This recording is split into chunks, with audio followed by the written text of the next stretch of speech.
Hey friends, I am Jill Griffin, the host of the Career Refresh podcast. This is the place where we talk about keeping your career fresh, which is everything from leadership to team dynamics to understanding how to navigate challenge in the workplace. And that's what we're talking about today. We're leading through a time of extraordinary uncertainty, adapting to exponential change. Or if you're wrestling with AI and what it means for you personally and your work, you are in the right place today because I want to take a breath and then let's dig in. All right. I want to offer something very simple and very real. It's a pause, a breath. It's taking a moment to name what's actually beneath the surface because right now you're not just navigating change. And I know this because of the hundreds of people that I talk to on a regular basis through career coaching, through executive coaching, through team workshops, what I'm doing. It's that there is so much going on. It's AI, it's the markets, it's what's going on in your local region, your national region, what is going on at the national level. It is everything, everywhere, all at once. And you are leading and working through transformation. And let's call it what it is. You are working and leading through transformation without a clear playbook and without having a path charter. There is this, we're charting new paths right now. So the pace of work has shifted radically from AI to automation to adding new tools regularly to your job. It's changing how work gets done, the roles and how they contribute, how things matter, and what we're talking about when we're saying that we are being working in a professional environment. And this is what I'm seeing leaders trying to navigate and struggling with, frankly. It means that you need to be both an architect and an anchor. So you're designing new ways of working, you're holding space for your own fears, your team's fears, questions, resistance, obstacles. You're managing the dynamic tensions between what's urgent versus what's essential and you're expected to deliver results. You need to manage up, you manage down, managing across, staying strategic, staying sane. And this is not just pressure, but this is the emotional labor.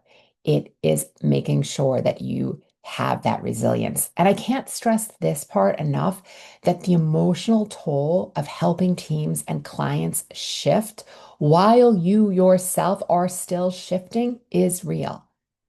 So you might be asking yourself, 100 times a day, or at least when you reflect at the end of the day, what happens to the value I create if all of my skills that I've spent 10 or 20 years building are now being automated? And how do I stay relevant when the ground keeps moving and so do the goalposts? And where do I find solid ground when everything feels uncertain? And the answer is it's on an individual connection with self, it is mindset, it is creating your own clarity, and it is really being in that place of presence.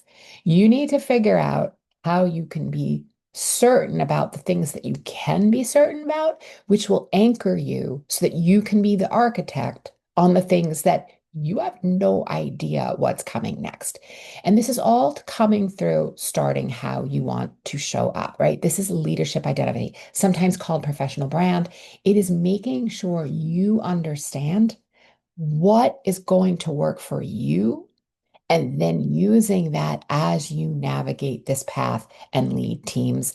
This is the kind of reinvention that is not just about upskilling, because there is definitely upskilling. I am talking to my engineering clients who haven't coded in a while because they're leading teams that are getting back into engineering to making sure that they understand what teams are going to so they can give direction.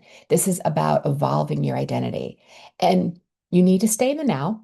You need to look ahead. You need to look around. You need to look up. You need to question your own long held beliefs. Those are your organization and thinking about how success is built. So I'm reframing this to you because I want to have a conversation that this is real. I'm not here today to tell you I have answers. What I am here today to tell you is that I have a path forward through creating some certainty and mindfulness yourself. And this is about what does it mean to lead now? You get to choose what that means for you. What does it mean to be in a professional role when work, roles, relevance are being rewritten in real time? But I want you to remember that the pause or the relief happens after the fog, after the discomfort, and after answering the various questions that are in you. So yes, again, I'm acknowledging you are in it. I am in it. I am also figuring out how to continue to lead clients through this level of continue and vast uncertainty. So I want you to give yourself some space, and I want you to start here with reflecting. What am I pretending not to feel in this massive transition? What do I need to do more of, be more of, to lead with clarity for myself and therefore creating clarity for others? Again, that's the anchor and the architect, so that you can move forward right now with the challenges that are on your plate today or this week. And who do I want to become through this? Not just after this. Who am I becoming now? And often we think about the end goal. And yeah, there's some beautiful reflection there when you've achieved the goal. But the work is also deciding, who do I want to show up as a leader as we're going through this? I mean, I am in conversations regularly with leaders that are saying that based on the decisions that they may or may not make, do they want to work or live in a world that they are creating? So, how are they going to use their power and influence wisely?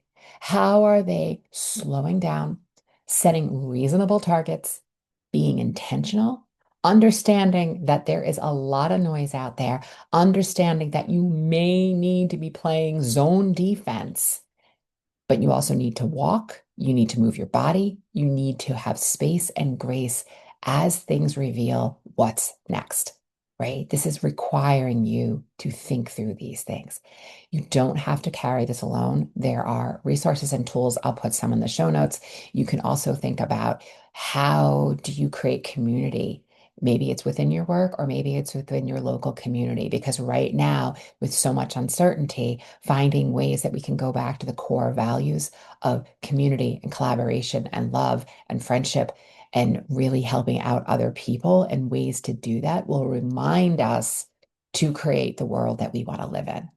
It's showing up and making sure that you're showing up for yourself first. That old put the oxygen mask on yourself first so that you can show up for others. So, again, I see you, I get you. It is my mission to serve you and keep leading with intention, even when the path is shifting. Be the architect and be the anchor, and balance the now with what's next. You're not behind, you are becoming. Be intentional, and always, always, always, my friends, be kind. All right, friends, as always, you know I love to hear from you. You can email me at hello@jillgriffincoaching.com. I will get your questions answered. If you have topics you want to hear about, also email me and hit me up, and we will get the research. We will get those guests on the show. All right, friends, sending you so much support, and I'll see you next time.